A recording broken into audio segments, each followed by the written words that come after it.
Hey, my name is Daniel with MyAirBags, and today we will be taking out a knee bag for a 2021 BMW M3.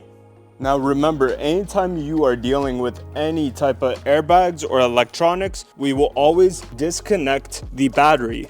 For today's project, all we will be needing is a flathead screwdriver and a 10mm for this simple job.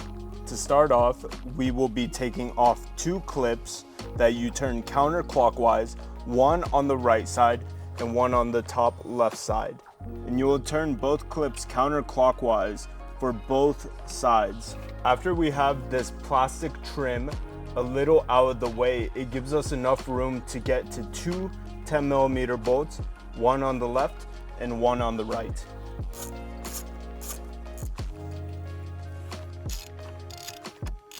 And now our airbag will fully drop down.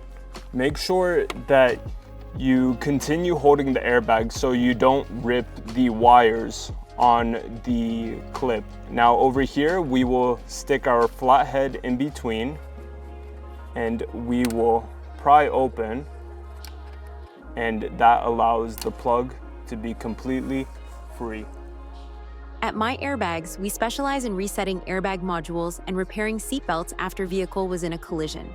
We recommend that you check your seatbelts to ensure they're functioning properly.